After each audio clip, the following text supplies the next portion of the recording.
Հիմա էլ ընդդիմությունը մեզ մեղադրում է, ասում է Արարատը խլում են մեզանից, որովհետև կնիքների վրայից դուրս է գալիս։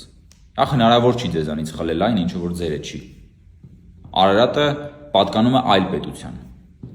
Չի կարելի լինել պետություն ունեցող քաղաքացի եւ առաջնորդել պետականազուրկ մարդու մտածողությամբ։ Իսկ պետականազուրկ մարդը ամեն ինչ կարա համանի իրանը, ասի սա իմ պատմական բնորանն է։ Եթե պատմական բնորանի տրամաբանությամբ գնանք, մեր պատմական բնորանը շատ մեծ է եղել։ Կարող է պարզվի, որ մենք միանգամից պատերազմ ենք հայտարարում տարածաշրջանի բոլոր երկրներին։ Կամ որ ընդդիմությունը էլի ազգային ժողովում շատ է ասում, դուք խլում եք մեր ինքնությունը։ Կներեք, որ ինքնությունն է ձեր ինքնությունը։ Պետականազուրկ 17-րդ դարի հայ գյուղացու ինքնությունն է ձերը, թե 21-րդ դարի Հայաստանի Հանրապետության քաղաքացու ինքնությունն է ձերը։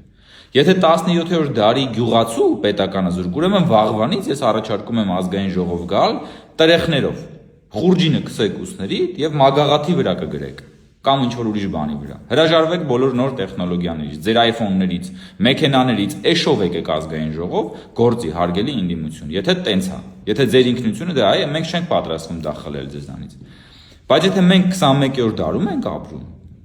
եւ ունենք պետություն, մենք պիտի առաջնորդենք պետական տրամաբանությամբ։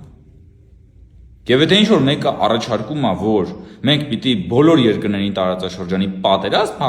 հայտարարենք, ուրեմն իրենք պիտի սեփական կյանքով այդ պատերազմում գնան կռիվ տան։ Պատրաստ են դրան։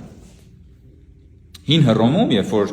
շինարարները կամուրջ էին սարքում, նրանց ստիպում էին կանգնել այդ կամուրջի տակ, որ սեփական կյանքով փորձարկեն կամուրջի ամրությունը։ Հիմա ընդդիմությունը, որ սենց խոսում է, պատրաստ է ինքը սեփական կյանքով, իրենք պատրաստ են սեփական կյանքով փորձարկել իրենց քաղաքականության հետևանքները։ Իհարկե պատրաստ չի։ Դուք նույնիսկ ձեր երեխաներին եք ուղարկում ուրիշ երկրներում ծնվելու, որ հանկարծ չդառնան Հայաստանի Հանրապետության քաղաքացի, հետո գալիս եք այստեղ կուրծք ծեծելով Արարատն եք պաշտպանում։ Սիրեք Արարատը, հմայվեք նրա վսեմաշուկ տեսքով, որևէ մեկը ձեզանից ձեր տեսադաշտից Արարատը չի կարա խլի, միայն երևի եղանակային պայմանները կարող են խանգարել։ Բայց մենք ունենք այն, տերն ենք նրա, ինչը որ գտնվում է Հայաստանի Հանրապետության միջազգայինորեն ընդունված սահմաններից այս կողմում։